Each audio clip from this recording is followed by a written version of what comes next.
wake up with a start in my bed in the middle of the night. I look at my alarm clock, which says 3:49 in the morning. I feel restless, unable to drift back to sleep, but I keep closing my eyes and trying to drift off. I have to get back to sleep, or they will hurt me. Night is the time when they try to get me, their horrible voices screaming through the floor and my walls, clear as tolling church bells, into my ears and all throughout my brain. I have bruises when I wake up where I have kicked the wall or banged my head as I thrash uncontrolled around in my night terrors. They look like I've been in a game of football and I've been kicked about along with the ball, even though I hate sports.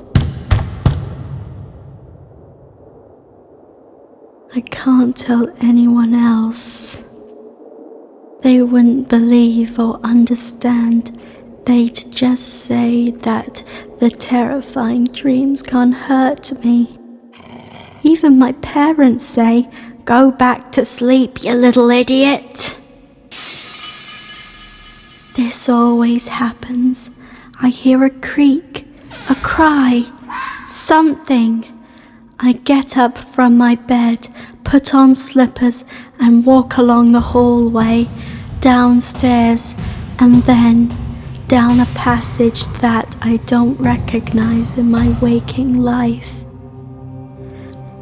I feel compelled to go there, even though I'm terrified, just at the thought of meeting someone, anyone.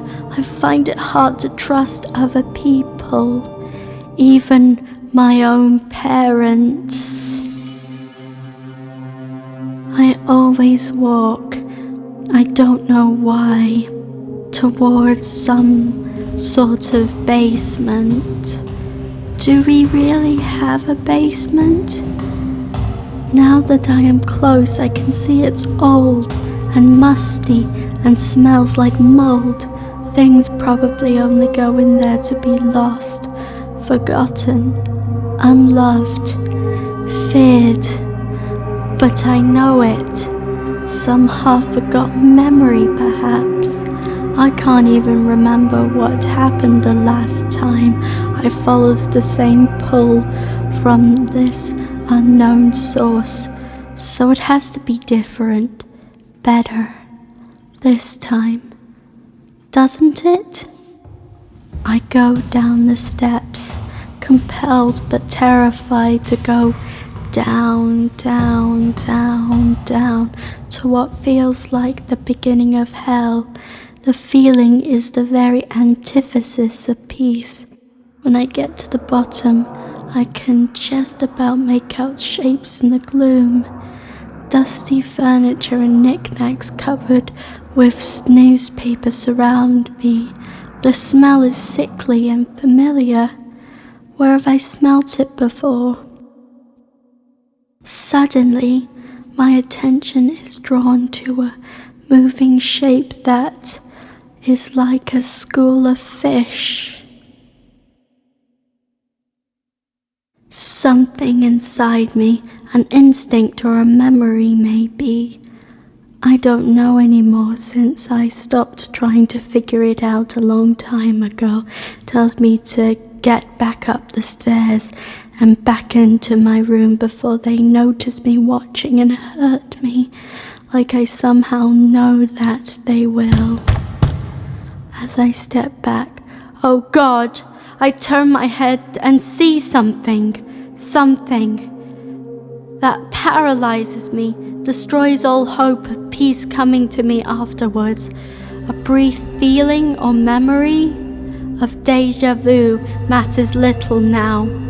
It won't save me. Nothing will.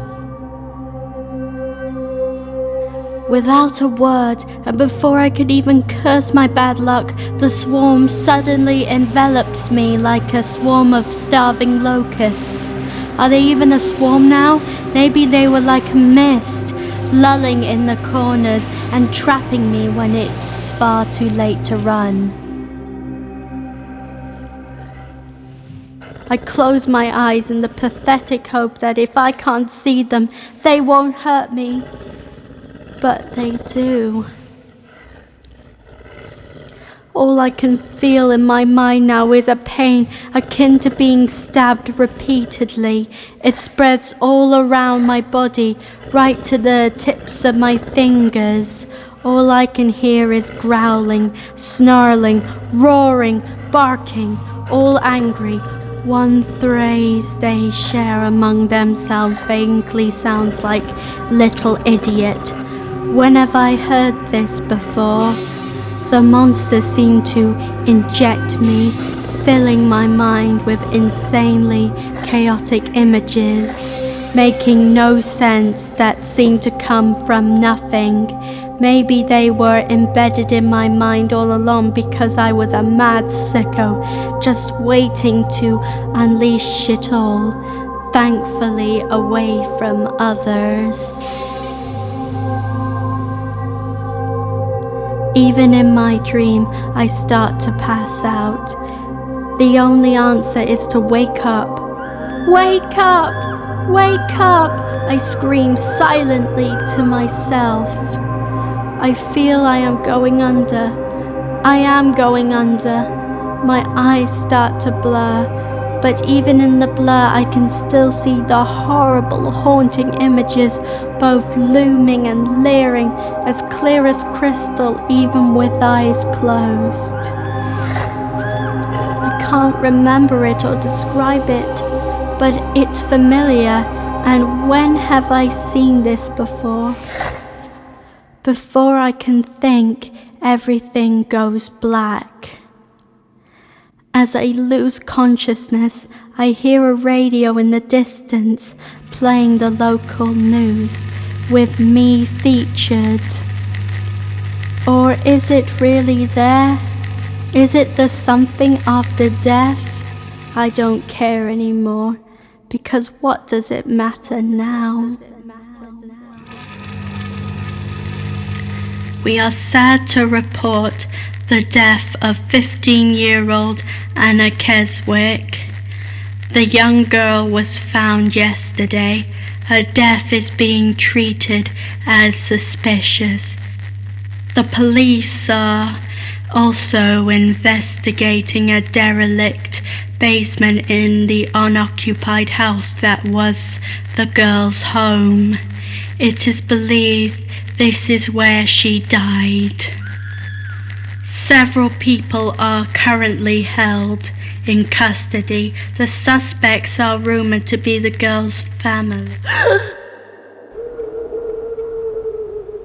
I wake up with a start in my bed in the middle of the night. I look at my alarm clock, which says 3:49 in the morning. I feel restless, unable to drift back to sleep, but I keep closing my eyes and trying to drift off. I have to get back to sleep, or they will hurt me.